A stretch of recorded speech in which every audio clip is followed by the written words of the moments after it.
हाँ जी, तो स्टूडेंट्स अस्सलाम वालेकुम। तो स्टूडेंट्स, जैसा कि हमने आपको बताया था कि फर्स्ट आर्डर डिफरेंशियल इक्वेशन के दो केसेस थे, एक कैपेसिटर और एक इंडक्टर।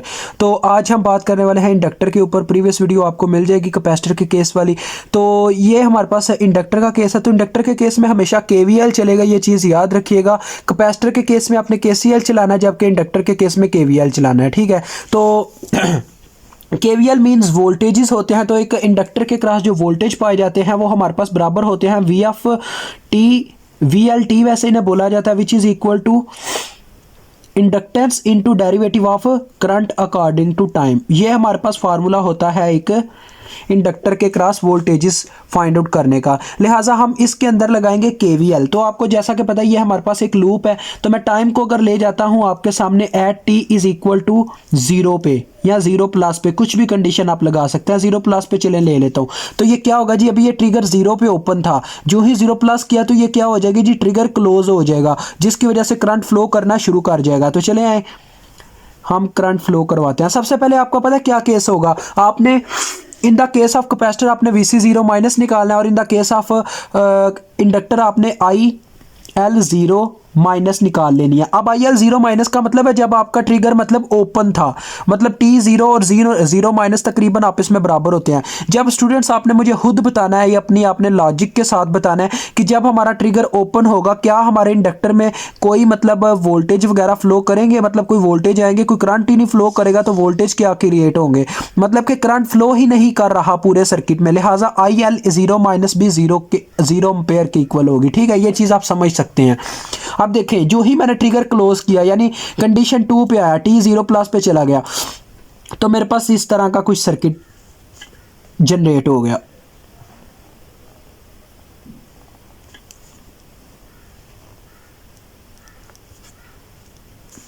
ठीक हो गया जी स्टूडेंट्स।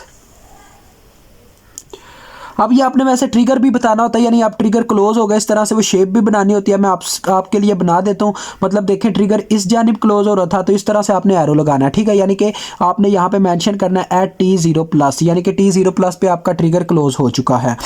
अब हम लगाएंगे इसके ऊपर केवीएल यानी लूप एनालिसिस। तो इसके अंदर एक ही लूप है, लूप 1। तो लिहाजा इसके अंदर जो करंट फ्लो कर रही है उसकी डायरेक्शन खुद भी उसने मेंशन की हुई है, जिसका नाम है IF जो कि क्या है जी, हमारी क्लॉकवाइज है। तो यहाँ से हमने चलना स्टार्ट किया, आपने लिखना है यहाँ पे अप्लाई केवीएल एट लूप 1। तो यहाँ से हमने चलना स्टार्ट किया, करंट कौन से पोल में से एंटर कर रही है, माइनस के पोल में, तो माइनस VS आ गया जी। उसके बाद देखें, जब हम आगे बढ़े तो यहाँ पे हम एक रेजिस्टर के क्रॉस जब गुजरेंगे तो उसके अंदर जो वोल्टेज क्रिएट होंगे वो हमारे पास किसके बराबर होंगे, according to Ohm's law V is equal to IR के। तो यहाँ पे I हमारे पास IF है, क्योंकि हम इसे IF इस वजह से लिखते हैं क्योंकि स्टूडेंट्स आप जानते हैं ये क्या है जी, हमारे पास ये हमारे पास AC करंट है, IF इंटू R, ये आ गया जी। उसके बाद एक इंडक्टर के क्रॉस जो करंट होती है वो उसका फार्मूला मैंने आपको पहले भी बताया, तो वो हमारे पास आ जाएगी plus L into derivative of current according to time which is equal to 0। अब मैं आपको इसकी डिफरेंशियल इक्वेशन की जनरल फॉर्म ऑफ सोल्यूशन बताता चलो। फर्स्ट ऑर्डर डिफरेंशियल इक्वेशन की, तो वो हमारे पास होती है d/dt into x of T. X की जगह करंट भी हो सकती है, वोल्टेज भी हो सकते हैं, plus A into x of t which is equal to capital A। ठीक है, तो इसके साथ अगर हम इसको कंपेयर करें तो सबसे पहले हमें डेरिवेटिव स्टार्टिंग पॉइंट पे चाहिए, और इसके साथ कोई चीज़ नहीं होनी चाहिए, कोई भी चीज़ कांस्टेंट टाइप नहीं होनी चाहिए। तो हमें L से पूरी इक्वेशन को डिवाइड करवा देना चाहिए। तो लिहाजा ये हमारे पास इसकी जनरल फॉर्म होती है, लिहाजा हमें L से पूरी इक्वेशन को डिवाइड करना होगा। चले L से डिवाइड करवा देते हैं। तो हमारे पास आ जाएगा, सबसे पहले स्टार्टिंग पॉइंट पे हमने डेरिवेटिव को लेके आना, यानी जब L से इसे डिवाइड करवाया तो सिर्फ ये रह गया d/dt इंटू IF। ठीक हो गया स्टूडेंट्स। उसके बाद दूसरे नंबर पे क्या आना चाहिए, IF यानी कि x का मतलब IF साथ में कोई कांस्टेंट, R इसके साथ कांस्टेंट है यानी A की जगह R है, और L से पूरी इक्वेशन को डिवाइड करवाए तो R/L आ जाएगा। ठीक है, और साथ में IF। उसके बाद वो कह रहे हैं जो कांस्टेंट टर्म है जिसके साथ कुछ भी नहीं है उसको उठा के दूसरी जानिब ले जाओ।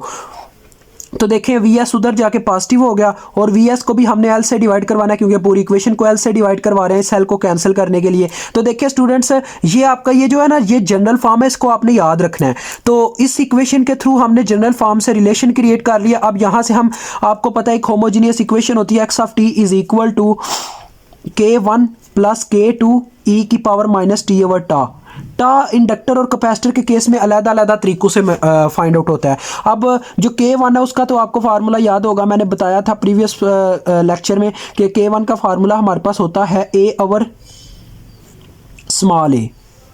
अब यहाँ पे ए क्या है और स्मॉल ए क्या है ये आपके सामने है, देखें ये इनको रिलेट करके देखें दोनों इक्वेशंस को।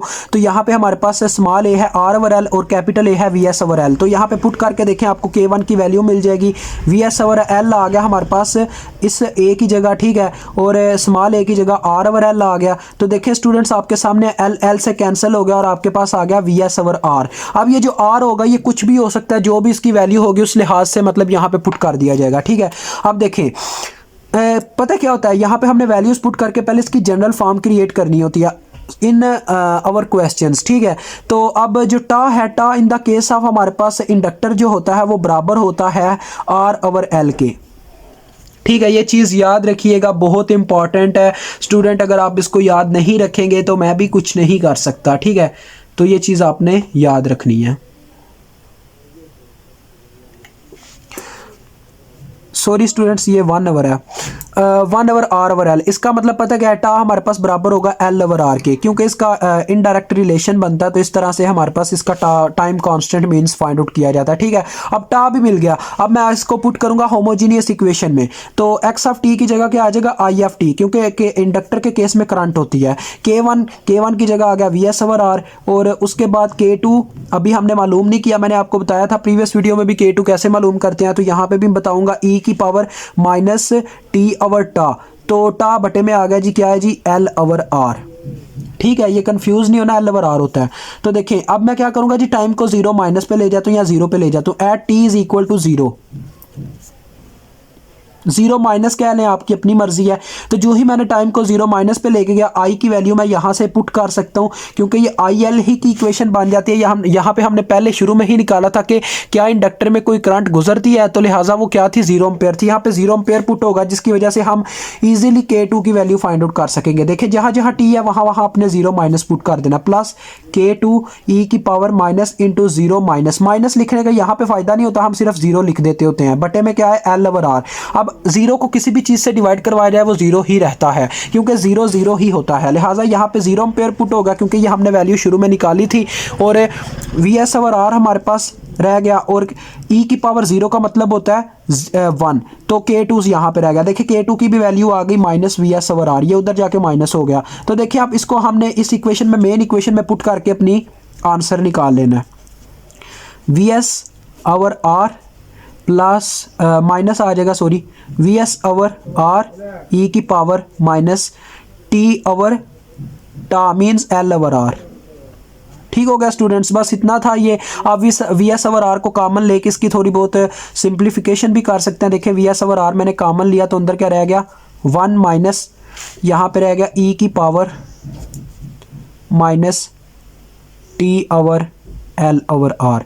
तो देखिए काफ़ी सिंप्लीफाई हो चुका है। अब इंशाल्लाह मिलेंगे इसकी फर्स्ट एग्जांपल के साथ एंड नेक्स्ट क्वेश्चंस के साथ। 1 बाय 1 जो भी आएगा आपके कंसेप्ट के लिए क्वेश्चन, मैं आपको उसको पहले उसका थ्योरम समझाऊंगा, फिर आगे हम इसको सॉल्व करेंगे। तो अभी मुझे इजाज़त दें, लाजमी कमेंट्स में रिव्यू दे के जाइएगा आपको ये वीडियो कैसी लगी। अल्लाह हाफिज़, अस्सलाम वालेकुम।